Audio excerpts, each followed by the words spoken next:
Toyota says this is the most Australian Hilux ever built. A bold claim, especially for a ute that already carries decades of trust, loyalty, and very strong opinions.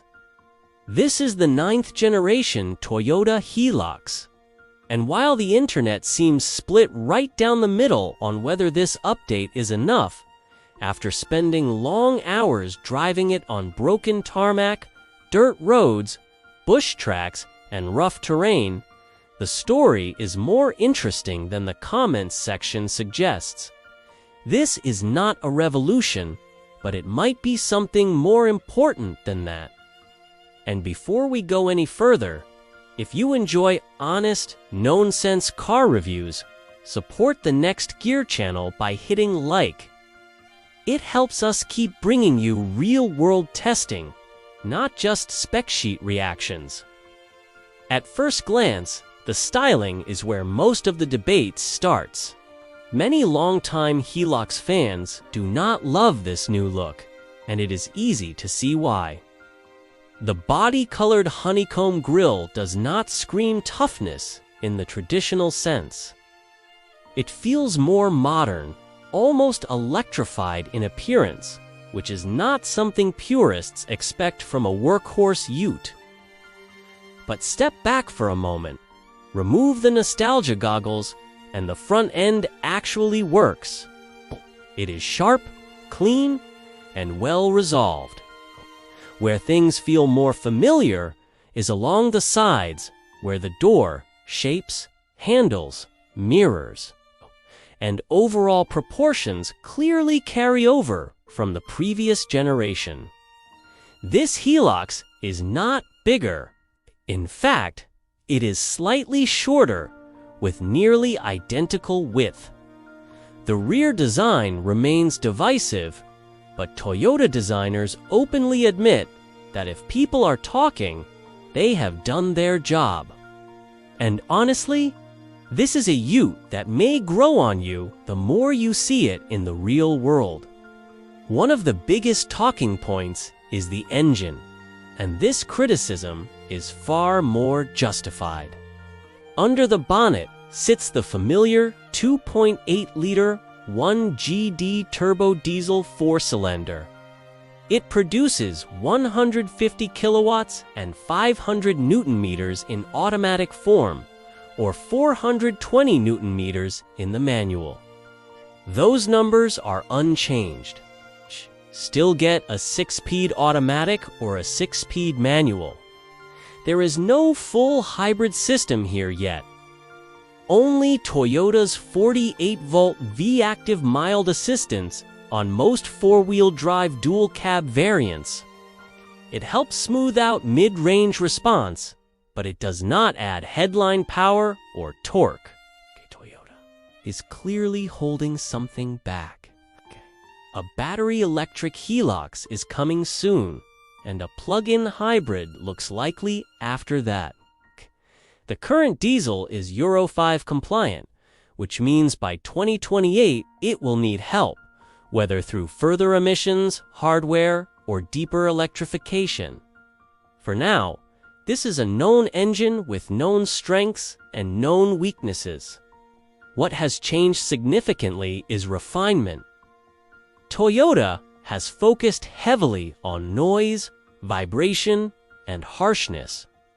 New liquid-filled engine mounts replace old rubber units. Cabin mounts have been revised. There is more insulation in the doors and floor. These sound like small changes, but on the road, they add up to a noticeably quieter experience, especially at low to mid-engine speeds.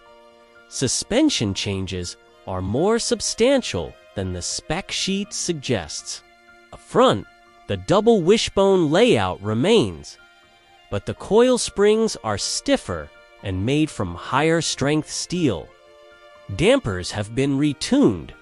The front and hero bar is 20% stiffer, and the steering knuckles are stronger. Along the chassis, the side rails use thicker steel. There are revised cabin mounts, and Toyota has added dozens of extra spot welds on double cab variants. At the rear, the leaf springs and dampers are retuned, with comfort-focused settings for higher trims like the SR5, Rogue, and Rugged X, without sacrificing payload. Most variants still manage around 1,000 kilograms, and gross combination mass has increased by 450 kilograms. That matters if you tow heavy caravans, and it is a direct response to customer feedback. The tub remains old school in a good way. There is still a manual tailgate with a nicely damped action. Tie-down hooks feel basic but functional. Tray dimensions are largely unchanged, which means you still cannot fit a standard pallet between the wheel arches, unlike some newer rivals, which move up the range and you get extras like marine carpet liners and powered roll-top tonneau covers. But the SR5 remains a solid starting point for customization. Inside is where the biggest leap forward is obvious. The cabin finally feels modern. Materials are improved, storage is smarter, and technology is brought up to date. Every Hilux now gets a 12.3-inch touchscreen, even the Workmate. The system is not class-leading in speed or graphics, but it is intuitive and supports wireless Apple CarPlay and Android Auto reliably. Wireless charging is available on most trims, along with easily accessible USB-C ports. Importantly, Toyota has nailed the control layout. Physical buttons remain for drive modes, off-road systems, traction control, differential lock, and hill descent. Everything you need is exactly where you expect it to be. The manual transmission even gets intelligent rev matching, similar to what you find in performance cars. Downshifts are smoother, upshifts are cleaner, and driving a manual Hilux is now easier and more approachable than ever. The new steering wheel feels better in the hands, with solid buttons controlling a bright digital driver display. Storage is thoughtfully handled, from the double glove box to dashboard-mounted cup holders that flip out smoothly instead of springing open. Rear seat space, however, remains a weak point. The cabin width is unchanged, and it shows. Knee room is acceptable, but toe room is tight. Headroom is just enough for taller adults, while rear passengers get USB-C ports, air vents, and tinted windows.